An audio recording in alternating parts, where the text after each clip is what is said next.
Usually, before I go shaking my tits for the press, I like to go see how the professionals do it.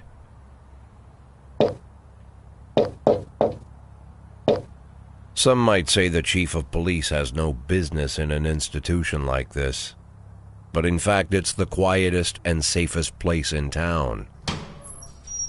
You won't run into any reporters, nobody gets into any fights, nobody drinks too much, nobody even raises their voice. The place is owned by an elderly gentleman who knows how to keep things under control. That's why I never invite my friends here. I wanted to make an exception for my 60th birthday, but most of my colleagues are young enough to be my sons, and they'd rather just hire prostitutes. Why stare at some boobs when you can take the whole package for yourself? But there's none of that in our club. Even looking too long is considered indecent. You can get an occasional glimpse, like by accident. The rest of the time you just pretend that you're immersed in conversation, or just come by for a drink. Doesn't mean these gentlemen wouldn't want their bald heads smothered in tits. It's just that nobody says it out loud. My younger colleagues might call it hypocrisy, but I call it the good old-fashioned manners. Good manners and leave the rest unsaid. She agrees to unbutton her blouse, and we agree not to pay too much attention. The girls are on a quiet prowl, too. They're looking for a way out of their cramped rooms. Maybe make friends with some wealthy patron with a pacemaker and dentures. Everybody wants something. But we have to control ourselves, or we'll all turn into libertines and prostitutes. Hell, if there weren't any rules, I'd be belching and farting, jumping up on the table, arms held high, yelling, "Shake it, baby!"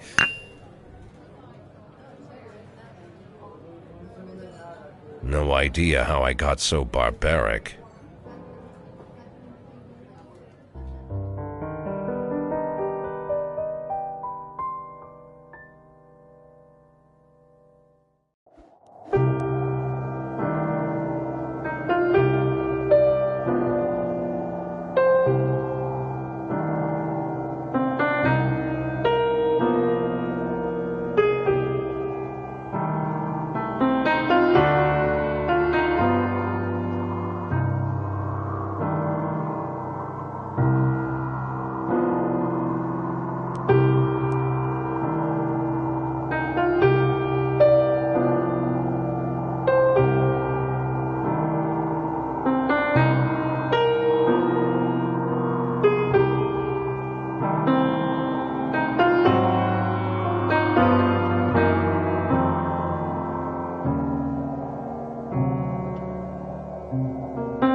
When I was a kid, my father sometimes told me at bedtime that if I closed my eyes and didn't open them for a long time, all the demons would blow away. Yesterday I turned 60, but I still take his advice. Not because I'm sentimental or want to keep the memory of my father alive. I just can't think of a better solution. To get away from all the demons that haunt Freeburg, I'd need to wear a blindfold 24/7. Plus, it's a good idea to act blind when talking to reporters. At least that's what my colleagues say. They're afraid of press conferences. But for me, it's more like a confessional. No matter what lies you tell, you're privately thinking the honest answers. It helps me remember who I am. The fact that I'll be reading all about it in the papers tomorrow is a small price to pay. Call it penance for the preacher.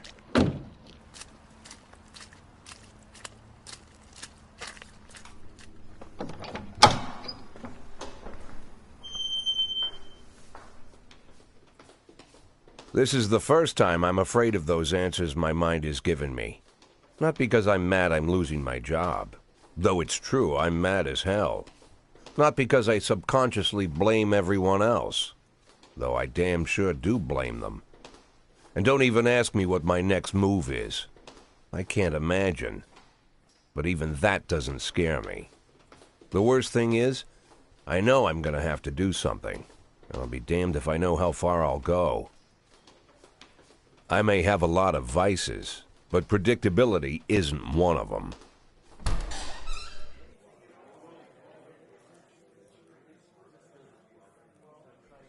I learned a long time ago how to drive away the swarming demons. But what do you do when they're trying to rip your soul from your skin? Shutting my eyes tight as I can. The best solution remains the same: play blind. I just hope the reporters think I was blinded by the camera flash.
How's the back today, Mr. Boyd? Same as usual. How did the press conference go? You can read about it in the newspapers tomorrow. Don't let anyone in. Even Mr. Kendrick? Especially Mr. Kendrick.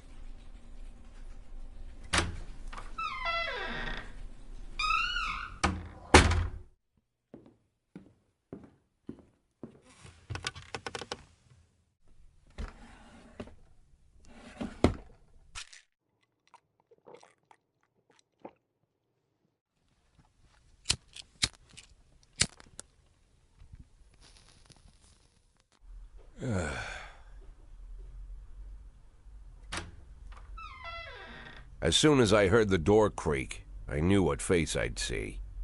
When I tell Emma not to let anyone in, there's only one man it could be. Rude, arrogant, no warning. That's Mayor Rogers in a nutshell.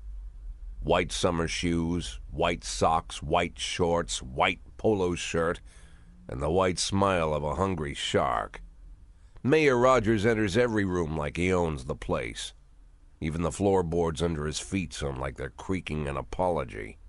He never shied away from the odd corruption scheme. It's like the devil walks behind him. In the movies, the villains controlling the city play golf with the judges. Rogers plays tennis with them instead. That's about the only difference. Jack, I was hoping to catch you after the press conference. You ran away so quick. There's no smoking at City Hall. No reason for me to hang around. Well, this morning I signed a ban on smoking in all public buildings. Soon you won't be able to smoke here either. Soon enough I won't be here at all. That's what I wanted to talk to you about. The people of this city like you, Jack. The police chief of all people. Don't betray that, Jack. Don't get wrapped up in any schemes. Sit nice and quiet for the next 180 days, and you'll be remembered as a hero. That's the only thing that you still have left. Be the hero. Then how am I supposed to scrape together a retirement fund? You had a million chances to secure a luxury pension, one that even I would have envied, although I've never set aside any money for myself. I'm not planning to retire anytime soon.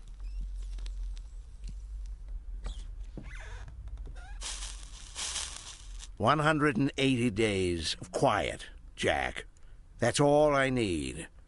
I don't have any problems with you, and you won't have any problems with me. I have a new assistant, Troy Starr. If you have something to tell me, call him. But try not to bother him. He's a busy man." I'll do my best. "And quit smoking up the office. One of my friends will be using it soon."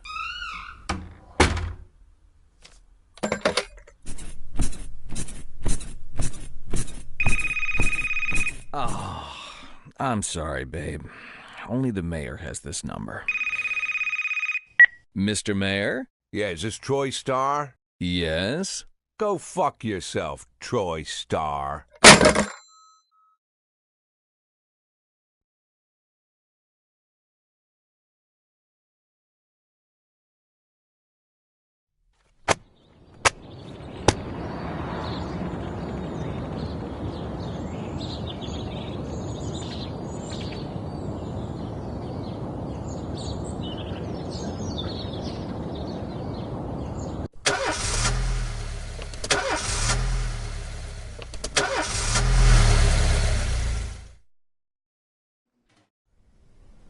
Cops don't use the police station cafeteria anymore.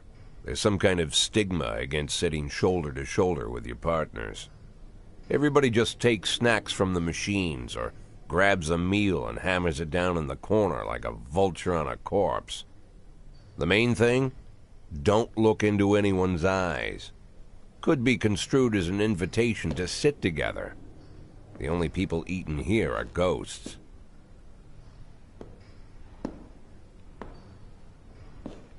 My deputy, Francis Kendrick.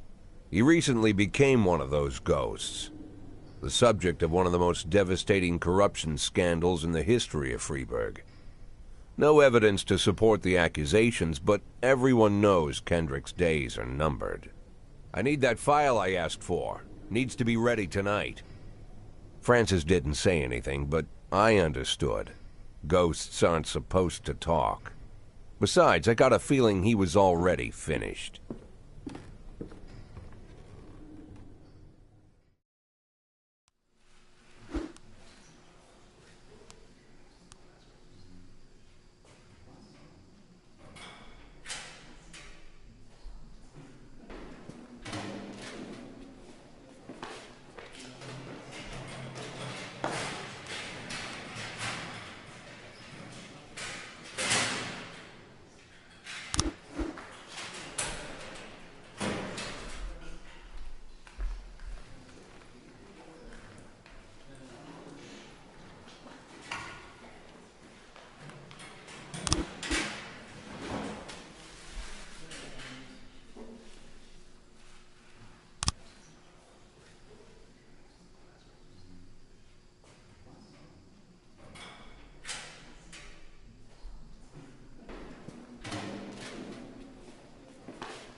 progress.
412A in progress.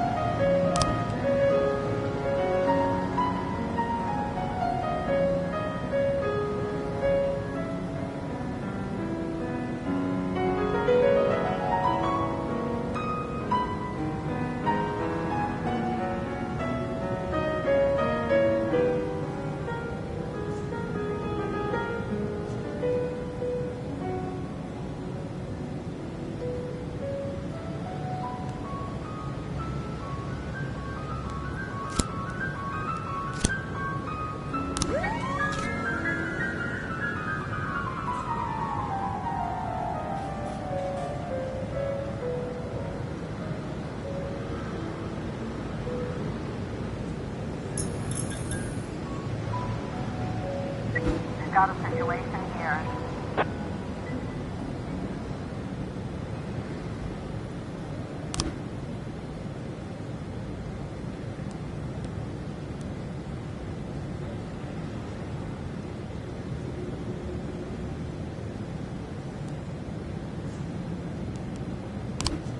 Nine tons complete.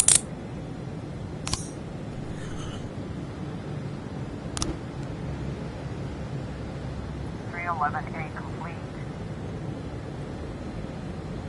412A complete.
Used to be, when I asked Kendrick to stay late at the office, he liked to grumble and crack wise.